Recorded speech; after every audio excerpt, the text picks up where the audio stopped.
Hello there, welcome to another Swigging Steve's Bargain Beer Reviews. Now this is the one that's been causing lots of stir. You'll have seen obviously from the thumbnail or the preview video, whatever you want to call it. This one is this is Bubble Trouble, and it's a 4.5% bubblegum pale ale. Look at that. Okay, so this is the one. This is the Boss Brewing Company. Now Boss Brewing, they've done this one as well. Not tried that yet. Kingpin Rising 4.4 session IPA, and they've also done what was the other one they did? They did a peanut butter pale ale. The peanut butter pale ale, I think, had potential to be good, but there was something wrong in the brewing process. It didn't taste quite right, and I didn't like it, unfortunately. But one thing I will say about Boss Brewing, I don't know where they brewed. I don't want to read too much on the back. I've got a feeling it's somewhere in Wales. Neath Road. Yeah, Landor, Swansea. So another Welsh brewery. It reminds me a little bit of Tiny Rebel in the sense that they're almost like they like to experiment with these really random and these really eccentric beers. So like Bubble Trouble, Bubble Gum. I mean, a lot of people I think a lot of people don't like this beer from what I've seen so far. It is a little bit out there, but actually, I've got a feeling I'm going to quite like this. It's almost like a bit of a treat beer, a little bit of a novelty. It's not the kind of thing you're going to be sessioning on. Let's see anyway. Let's open the can. But they remind me of Tiny Rebel in the sense that Tiny Rebel are now this brewery that, and I know again they've come under criticism for having lots of synthetic flavours in the beers. But actually, I like a little bit of fun. I like something a little bit jazzy, because at the end of the day, there's only so many IPAs, so many stouts you can drink, you know. And the majority of the time, that's what I want to drink. I want to drink pure beer. But every now and again, I want a little bit of fun. I want something that's going to, you know, bring a bit of life to the party. But anyway, let's see what this is like. Oh, straight away. Oh, yes, banana. You are getting bubblegum flavour, but you're getting a massive banana. It smells like banana bread beer. Oh, God, yeah, banana. I'm liking the smell of this already. Here we go. Let's see what she pours like. So it's a pale colour beer. It's kind of like a straw coloured beer. No, it's a little bit darker than straw, slightly amber. Slightly off-white head. We've got about 2 fingers worth of head there. Relatively carbonated, so it's quite fizzy. On the nose, just getting big banana. I'm getting it reminds me of Wells and Young's banana bread beer. Tell you what it's reminding me of. Whenever you go out, sometimes when you go to bottle shops, when you go out drinking and you go to somewhere that's a bottle that's got lots of bottles in the fridge, and they have fruit beers and they have that banana beer that's in a bottle. I can't remember what it's called now. I think it might be brewed in Jamaica or somewhere like that. I'm not sure. And it's one of my little guilty pleasures. I love drinking it. It's completely synthetic beer, but I like it. So now the beer, now the carbonation's breaking off a little bit. It still smells of banana. Banana, but it does smell like bubblegum. It does remind me of that old school bubblegum. I'm trying to think there's a little bit of a citrus behind that, but I'm not entirely sure, to be honest with you. It's just that overwhelming bubblegum flavour, aroma. But there's almost like a bit of a breadiness to it as well. Yeah, let's dive in.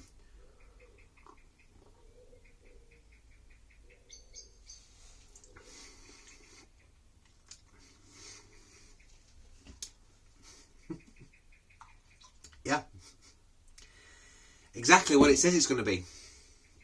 A bubblegum beer. And actually behind that there's quite a nice beer.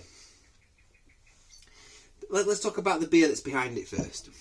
So the beer that's behind that bubblegum is very much is a standard pale ale. I don't think there's any diacetyl. I don't think there's any like off flavours like I think there was in the nutty one, the nut ale, whatever it's called, the nut pale ale, nut peanut butter pale ale. There's no flavours on there for me. I mean, you can't tell there's that much synthetic flavouring on the bubblegum. Maybe there is, I don't know. But it doesn't feel like there is. It feels like there's a really nice sort of bready, slightly biscuity, malty backbone that's actually quite nice. It's a little bit caramelly, I think, as well. But it balances quite well with the synthetic flavouring. I quite like it. And it does give the effect that it's a banana bread beer. Someone said, have this banana bread beer, I'd go, okay. Now, you could argue, it's with the synthetic flavouring hits you, and straight away you're like, oh, But you get brought around by this actually quite nice malty backbone. I think I'm going to be very controversial about this, but I actually quite like this beer. And I like it for what it is. I like it for what it is. It's a novelty beer. It's a bit of fun.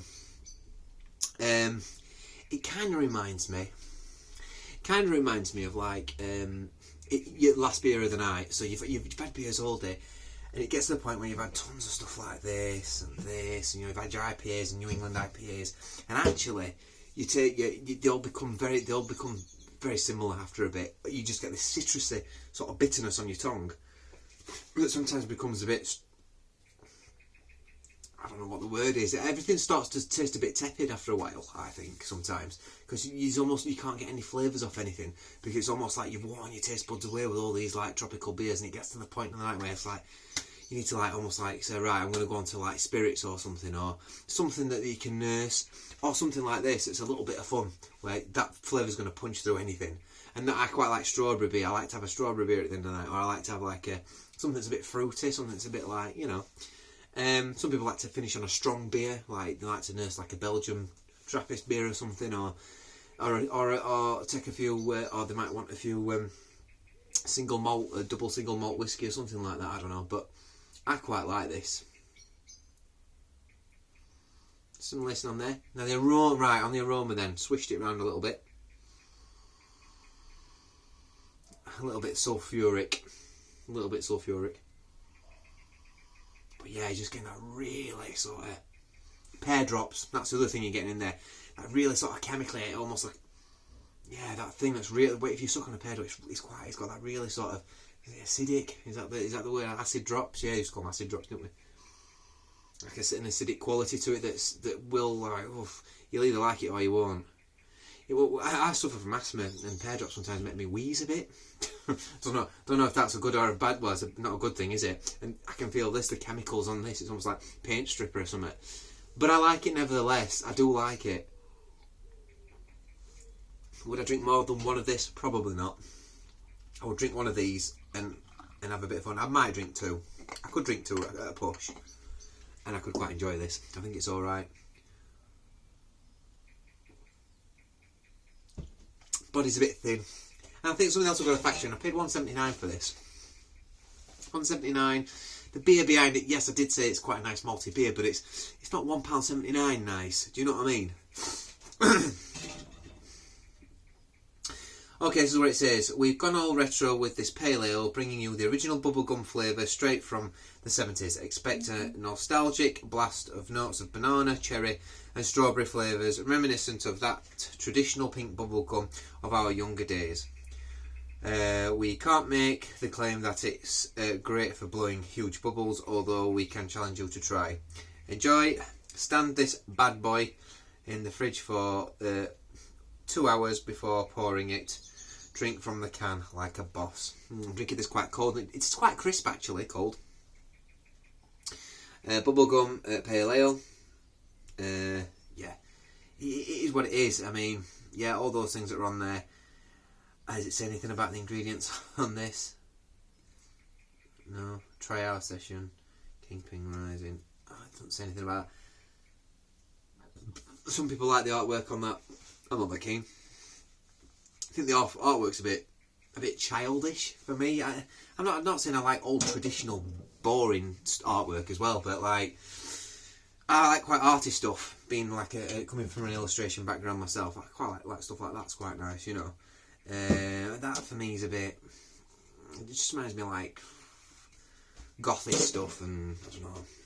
It's not my bag. It's not my bag, and again, I'm not that keen on that. It's very comic books type stuff. You know, graphic novels, that sort of stuff. I'm not keen on that sort of thing, to be honest. A lot of people are. And it almost gives the beer a bit of a vulgarity before you start drinking it. If you ask me, and that's really critical, I know people are going to be like throwing things at the screen and say, what are you on about? Each to their own. Each to their own. So, like I said, some people really love the artwork. But some people don't like the beer. And what's important, I do quite like the beer. Yeah, I've had one. It's probably enough. Yeah. $1.79 I think is quite expensive still, because it is quite a thin beer. I don't know how much actual how many hops or anything in this because of the overwhelming bubblegum flavourings that's been put into it. That being said, I think it's a good beer. I think it's a good beer. And I would drink this again. It's a weird one. I think I could find myself picking this up more often than a beer that I'd rate higher, just because of the novelty factor.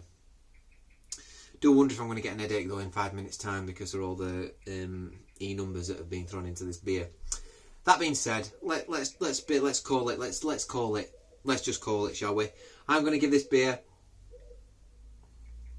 a 7.4 out of 10. 7.4. Not quite a very good beer. It's a top of good. I think it's a good beer. I do think it's a good beer. 7.4. It's a little bit. I think if the pricing was a bit lower, I'd be more tempted to give it an higher score. But I think at 1.79, they're pushing it a little bit. And I know, like we can. I mean, if you ever watch people that review craft beers and they'll review stuff from bottle shops in little cans like that, or in the 440 cans that are full of like, syrups or cordials or whatever you want to say that's in there, or additional flavourings, and they'll slam it and say, "Oh, it's not worth it," but they've paid £6 for it.